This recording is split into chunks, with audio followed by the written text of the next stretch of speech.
Hello, intrepid heroes, and welcome to another installment of the Edgartown Public Library's Monster Mondays, a summer reading series where we take a look at classic monsters throughout history and the world of fantasy. We'll explore their origins as well as taking a look at their strengths and weaknesses so you can be prepared if you find yourself face to face with them as your foe. The origins of werewolves and werebeasts are as varied as their forms. Many have heard the stories of man turning into wolf under the light of the full moon, but the story changes depending on who you're talking to. The first literary reference I could find was from the Epic of Gilgamesh. In it, a human dons the pelt of a wolf and transforms into a great beast of slaughter. It's not until the times of the Greeks and Romans that we develop a werewolf archetype that is close to our modern form.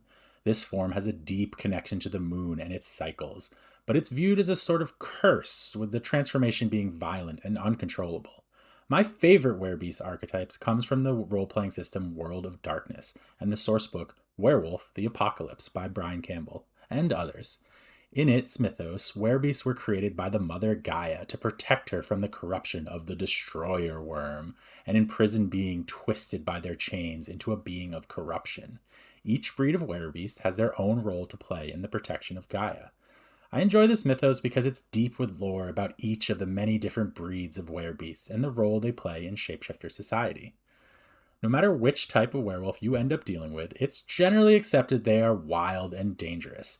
Built for killing and violence, their vicious fangs and sharp claws will rend any mere mortal in twain with little to no effort. Their speed and agility are unmatched, combining the best aspects of both human and beast together in an ultimate form of destruction. If you hear the deep, throaty howl of a wolf while out in a full moon hike, I highly suggest you seek shelter lest you find yourself a meal, or even worse, infected yourself. To top it all off, most werebeasts are nigh indestructible, being able to regenerate wounds at startling speed. They're quick, relentless, hungry, and indomitable. You have been warned. If you, for some reason, must face a werebeast in battle, keep in mind these few tips and tricks to help ensure your escape, or be you so lucky, your victory over these incredible foes. Most importantly, keep in mind that almost all werebeasts share a weakness to silver. The reason for this are varied depending on the mythos, but the weakness pervades them all, which is a good indicator that it can be employed successfully. A silver dagger, a bullet, or even a simple silver disinfectant spray can be a great ally if you find yourself fighting the Hulk that is a fully transformed werebeast. Some people swear that wolfsbane will repel the creatures, but there are just as many reports saying that it sends them into a frenzy that's even more dangerous than their normal rage. If you're dealing with a moon transformed werebeast, hiding and finding them during daylight hours when they're in their human form may be your only chance at ending their existence. Fire, electricity, and other forms of energy damage are also quite effective at injuring these creatures, but even that is only superficial as their shape shifting nature involves incredibly powerful regenerative healing capabilities. To reiterate, silver is your best friend, second only to running and hiding.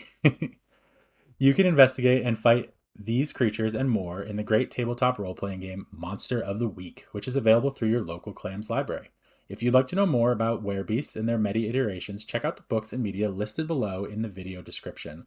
More are available through your local Clams library, and some of them are also available through our digital resource offerings. Thanks for joining us this week for our special summer reading series, Monster Mondays. Be sure to check out all of our other summer reading programs at edgartownlibrary.org under the Kids and Teens tab. You can also sign up for access to our digital D&D materials through D&D Beyond by contacting me through Instagram at EPL Dungeon Master, or through Discord at Library Wins, that's Library Wins with a Z, hashtag 7610, or you can also email me at clook@clamsnet.org. That's CLOOK at clamsnet.org. We'll see you next week when we'll be taking a look at zombies, skeletons, and the other lesser undead. Thanks for coming.